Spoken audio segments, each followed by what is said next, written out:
Hey guys, this is Eugene from Review Outdoor Gear, and today I just want to talk a little bit about ferrocerium rods.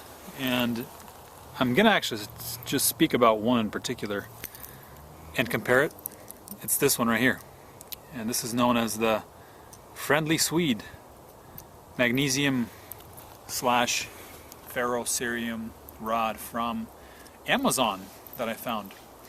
And it's quite cheap, and I just thought it was such a good piece of equipment for starting fires that I would share it with you guys. I've been researching a little bit for all the different types of rods out there and looking at different prices. And I got two of these things right here for 15 bucks with shipping. I just thought that was a really good deal. So the type of rod this is specifically is a ferrocerium rod, or some call it a Mischmetal rod. It all depends. Basically, this is the one that has magnesium in it. And there's two types. There's ones that don't have magnesium in them, and they last a lot longer and make pretty good sparks, but they don't make as much sparks.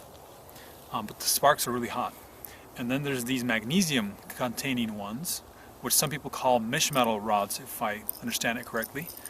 There's still, some people say ferrocerium rods, some say Mischmetal rods, but the idea is they have a lot of magnesium in them. And when you strike this, you actually shred off a lot bigger pieces of material, and they roll around and sizzle on the ground for a little bit, and you can light much harder to light materials with this. This thing will last you a while as well. So here's what it comes with. It comes with this metal chain. This is about 4 inches here and 5 inches with the handle. They come at about 5/16 diameter in terms of the thickness of the rod, and you can see that's a pretty good sized rod. There's a lot of striking distance for where to strike your sparks on. Also comes with this little striker, which has a grooved end here on one side, or a toothed end, and then a flat end here. I don't really like the sparks that this thing produces. I think a knife can do much better, and I'll show you the difference. Plus, this is not enough distance here to kind of give you a good velocity on that striker to get some good sparks. So, I don't want to keep you waiting too long. I mean, this thing produces pretty good sparks. And this is with the given striker here. For lighting fires outdoors and on your backpacking trips, your bushcrafting, whatever you do, this is just one of the best options because you can get it wet. It'll last a very long time. It'll still work if it's wet. You just dry it off, strike sparks right there. It's just a very, very safe way to start a fire. It's not as easy as a lighter. Of course, a lighter, you just strike it and you get a fire flame. But the thing about a lighter, if you look at that, it's sometimes, if it's windy, it's really hard to start a fire with that. If it runs out of fuel, if you break it, it's over, game over. And how are you going to start a fire then? When I go backpacking, I usually have a lighter, but I also take one of those magnesium rods. It's just a safety. That's a really good idea to have. Matches are okay. I have some stormproof matches here, but again, you only have, what is that? Maybe 25 of them in there. And then when they're done, you're done. And I've used these before, and they're still quite hard to start a fire with. Easier maybe than a ferrocerium rod in some cases, but in some cases no. So this is another option, and you can have all three. You can have some matches, you can have a lighter, and a ferrocerium rod as well. But I would say that this is just such a good device, such a good tool, that you should take this with you. Just buy a couple, throw one in your car, throw one in your pack when you're out backpacking, and it'll come in really handy. Let me just show you what it can do in terms of using only this striker that it provides. Just look at the ground and see how those sparks, even when they land, they still kind of stick around for a little bit. Okay. Now what I've done is I've taken a knife that I always take backpacking with me. Just a cheap knife. I should say low cost knife, Meyerco, but it works well. I ground this edge a little bit to make a nice sharp 90-degree angle, and this can throw much better sparks than that little striker. Check this out. You can see that those roll around for much longer, and you can start really good fires with that. I'm just going to talk a little bit about this in comparison to another rod I have here. you know, this thing costs probably somewhere around, I don't know, maybe $5 or something for one of these.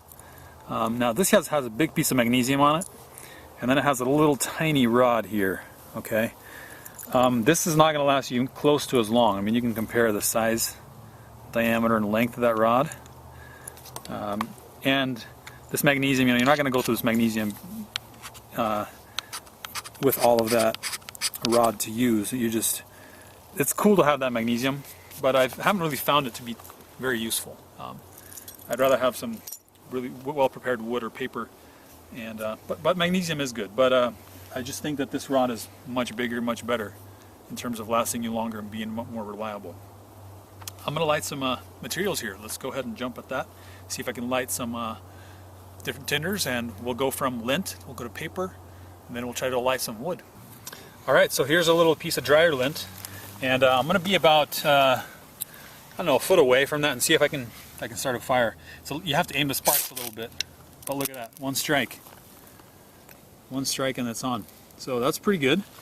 Let's maybe even try a little bit farther away. I'm just going to move that over. I'm going to back up to about, I don't know, a foot and a half there maybe. And again, it's all about the aim.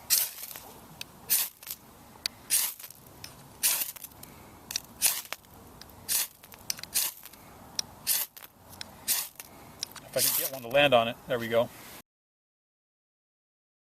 So the reason I was doing keeping that distance between the tinder and the rod, it was just to demonstrate the fact that these sparks stay hot for a while and they last all that time. By the time they fly down, they still hit the lint and they still light it. So that just shows you the length of time that those sparks last, you know, and that's just another positive.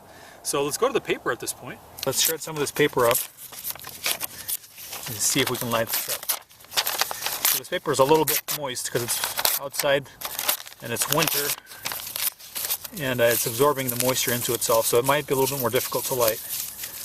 But you know, this is true to what you might have available to you when you're out there trying to light materials. By the way, I just saw this piece of glass here. If you don't have a knife, a piece of glass works as well. But you can see that. You can use a piece of glass to throw sparks pretty well. So I'm going to use a knife, I guess, in this case. But I'm going to get pretty close with the rod to the paper. Throw some sparks into there. And get a little color change.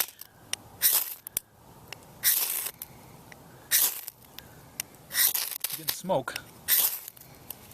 There we go. So there we go. You know, it took a couple strikes, but it did light. So that's still quite an easy thing to light. So at this point, I'm going to move to a little wood. So I have some wood here now. I just made a little feather stick here with little pieces of wood.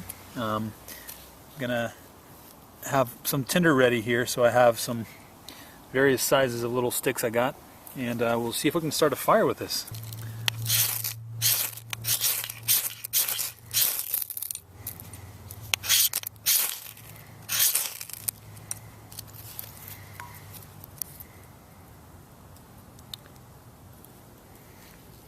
Now, take note, of course, I'm not using any transitionary, you know, not using any tinder. I'm starting straight with little chips of wood.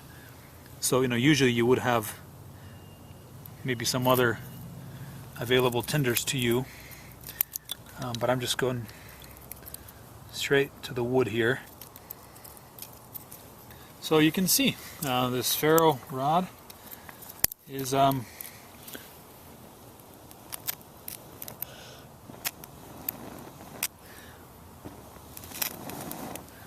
pretty useful tool to have out there with you, and you can use it to start fires. Now, you know, if you're out there in the summer, it'll be a piece of cake for you to start a fire because you will have a lot of really nice dry woods available to you. It's actually winter here.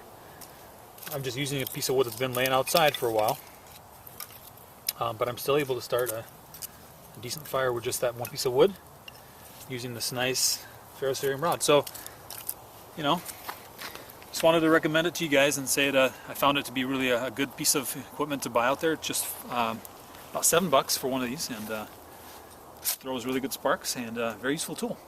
So you can click the link below to buy it on Amazon. And it's the one I'm talking about here specifically. It's the Friendly Swede. Thank you very much for watching the videos. You can click the link over here to subscribe to my channel. Click this button here.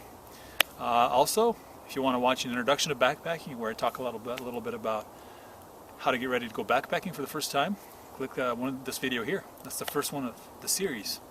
And thank you very much for watching, and praise God and enjoy the outdoors. Talk to you soon.